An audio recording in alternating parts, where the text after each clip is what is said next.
Good morning, good afternoon, good evening. I don't know exactly what time you're watching it, but yeah, well, definitely good day to you. So I would begin it by saying with a favorite opening of mine. Once upon a time, not that long ago, this had happened in my stay in Parthi. So this was in the month of December. We were going to disperse for the sports meet, and it was a time also where we were closing up all the events like house championships to declare the house winners of both undergraduate and postgraduate section. So apparently there was this curious incident that was happening in the undergraduate section. So what happened was both of the houses tied for points, and it eventually went out for a what do you call as a tiebreaker was this debate competition, and one of the house won the debate competition. Right now, the curious part is not the winning of the debate competition; it was the events that led to the winning of the competition, which was really interesting. So a background is that these two houses, one was Shanti and one was Prema.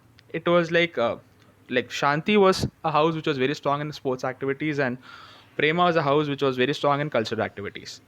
So before the tiebreaker, there were two events, and the last event was the football, which was supposed to decide whether it is going to go for a tiebreaker, and a penultimate event was the what do you call as this the orchestra event.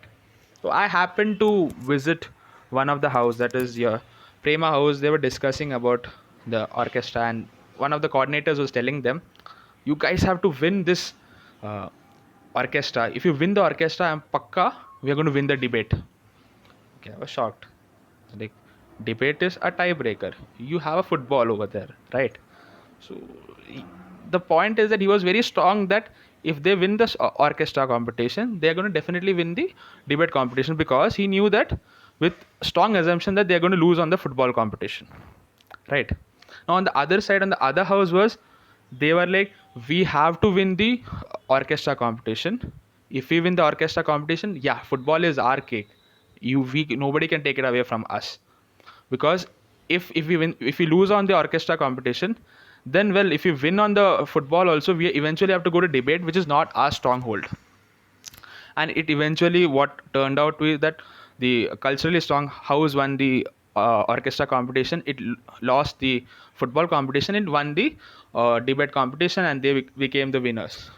But when I started listening, it's a very normal event that happens. But when I started listening, I was started thinking about it again and again, and I understood that, like, how our decisions are framed. For example, this house, the culturally strong house was making their decision not about its own, it's seeing about the reaction of the other house. So their objective was, at that point of time, was not to win the your football competition, but what was strong, that is their orchestra they have to win, because debate they can easily get on. So the idea over there is something what we call microeconomics. We talk about this best response function, right? So that is very important. Like, we look in our lives also, our life is so bundled with these actions, reactions, strategies and counter strategies. And there's this beautiful subject which tries to model all these aspects of these above mentioned things what I've said, and that is game theory. And this endeavor of ours, in a very short format, we are trying to tell you guys about this beautiful subject called as game theory, and it's aptly titled as Let's Game It. And this is an initiative by the Undercover Economics, that is the batch of 2020. Yeah, we would love to offer our most humble and revelation pranams to Swami, and this video lecture is also dedicated to Lord Sri Krishna, who is the Lord of Strategy. I would say maybe one of the first game theorists who would have existed on this face of the planet. We offer our pranams to Lord Krishna. And well, this is also dedicated to Professor NRR Sir, who taught us two amazing subjects in a postgraduate section, that is your microeconomics and econometrics. What is so special about him, that what we are trying to maybe capture a fraction of it, is his simplicity. He was something called as the great leveler, because in the postgraduate section we used to have A lot of people used to come from various backgrounds. Somebody used to come from BCom background, somebody used to come from BSc background, and all these people used to come with varied levels of knowledge. But the way he taught the subject, at the end of the semester, it used to be like we all are on the same page. That was his, USP. That was his main forte. That ability to get it to our level, to simplify it, yet not, meddle with the beauty of the subject also. So, what is the agenda of this lecture series? We are going to talk about what are the things that we are offering in this lecture series. What are the prerequisites required? What is going to be the structure of it, and the further journey. Now, the question that you would also ask is, what are we offering? Now, I would tell you to picturize this. Suppose a hill is there in front of you and you're trekking up the hill and you reach the pinnacle of the hill. You're standing over there and you're looking at that vast expanse of the city down there. You're looking at the streets, you're looking at various landmarks, and you're just enjoying the beauty of it from the top. So, this journey of ours, or this offering of ours, is also giving you the same thing. What we are trying to do is, we are taking you up over the hill and telling you to look down to the economy, to look down in the various facets of life through the lens of game theory. You're getting my point?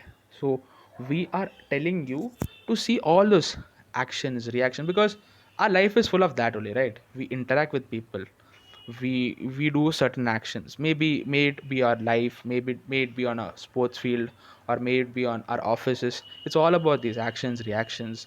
If you just say scale it up, let's say to a economy level, to a macroeconomy level, to a country level, to a, an international body level, if everything looks from that macro, like for example India, China, there's action and counter actions.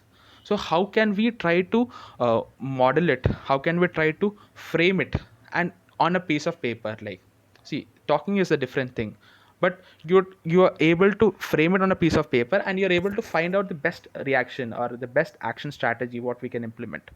That's what we are trying to do in our humble effort through this lecture series. So you would ask us, what are the prerequisites? Yeah, I would say advanced probability theory and Bayesian statistics. Yes, measure theory and linear algebra, real analysis must, and a topology. If that is what you're thinking is the prerequisite for this lecture series, that's precisely what we don't want. See, guys, like, just think about it. Like, uh, don't attach game theory to something like mathematics, or something like microeconomics, or something like to advanced probability theory or something. No, no, no, no, no, don't do that. Don't commit that mistake. Let us try to take it in the pristine form, like, try to understand it and see its applications, like, in the world, in our day-to-day life. And that's what we are going to do. So what is the prerequisite that we want? One is an open mind, that is without any preconceived notions. See, a lot of my classmates and juniors come to me and say that, bro, maths is there, I don't want to do maths is too difficult, it'll go above my head, it'll fly like that. And I would say, why do you have to fear? Then they would say, okay, you are BSc mathematics, so what is a big deal for you? But I have a counter argument for that. I always feel, let us try to understand the idea, then all of these things now, like mathematics or diagrams and all, they're just expressions to it. For example, let's say we take up concepts in economics like law of demand, law of supply, equimarginal utility, something like that. Let's say let's okay, for an example, let's say law of utility. You understand what is a law, what is the idea, then whatever it is there now, like if you can mathematically interpret it, you can diagrammatically interpret it, you can give a very day-to-day example, mundane example. You can tell, like, if I eat 10 ice creams, what is my utility level? If I increase to 12 ice cream, what is my utility level? That's also an expression. Or you can give it by a case study. So all of these four or five things are just expressions to it. And what happens is that people get scared by expressions. They look at one expression and they get scared. I would say, why are you going to that expression? Let us go to the source. Let us try to understand the idea. When you try to understand the idea in its most pristine form, then all of these expressions would be just, you will be able to understand it. And just try it out, this thing. So that's why I'm saying an open mind. Don't think like I'm from BA, I can't understand it, and it's too mathematical and all this stuff. And yes, we do want you to have a pen and paper, because you have to put it down on paper, like this payoffs and all those things are there, right? You have to write it. Maybe you are imaginative, you could do in your head, but it's better like if you use a pen and a paper. And most important thing is willingness to learn. See, definitely it might happen that you will get stuck. Everybody gets stuck, even I also get stuck when I read books. Like for example, in my third year we had a book called as Halvarian for intermediate microeconomics. It was really tough for me at that point of time, though I was from a mathematical background. But I realized the toughness was not due to the fact that I was not understanding it. Toughness was coming to the only fact that I was blocking my head, saying that it is, I can't understand it, it's too abstract and all those things. Now if when I take up variant and when I read it, I'm able to understand because I remove the notion from my head. And the notion, so you remove the notion, but you have to fill it with something also, na? That something is a willingness to learn, and that's most important.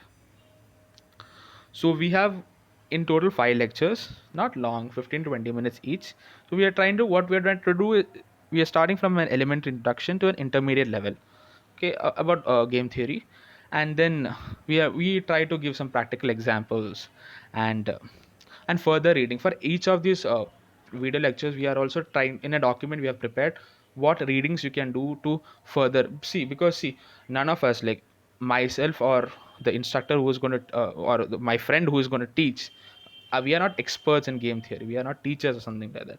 We are students like you only, who just learned a little bit extra. And we derived a kind of joy. Like for example, I derived a kind of joy learning the subject, because I was first scared by the subject, but when I learned it, it was so beautiful, it was so simple.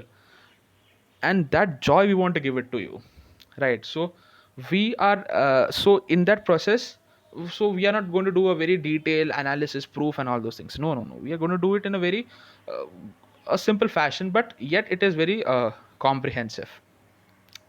And yeah, watch it whenever free. Like we have uploaded everything on Drive, like so, morning, evening, night, anytime you watch it, because it's completely voluntary. We don't, no CIs are there, no assignments, no NSEMs. So learn it for fun. Okay, so that's a takeaway from it. And who's going to teach? Brother Ronak Sil will be teaching you all guys. He is an alumnus of our department. He studied BSc Economics and went on to do an MA in Applied Economics from CDS. His research interest is in social choice theory and applied microeconomics. And currently he's working with KPMG in their valuation and modeling session. I mean, really thanks to Ronak, because despite his busy schedule of just join corporate and like all these things, he was like, no, bro, we have to do something for our juniors. And like that kind of feeling is there for him. He was like, this kind of subject is very interesting, and people have this that scare factor in them, like it's going to be very difficult and all those things. He wanted to clear it out, and then we had come up with this idea of having this beautiful lecture series. So well, that sums it all. I think all lectures are in order. Please go through them, and if you really like our work, then do drop a feedback. The email IDs are written. I think it's going to be a wonderful journey. Like, as much as we enjoyed learning the subject on our own, we want to pass that joy to you all guys also. Right? So, I think after the lecture series, maybe 5, I think you'll have a smile on your face that, oh, game theory is like this. What all we thought like that. So if you forget that moment, amazing. If you really love our work, yeah, you know what to do. Thank you.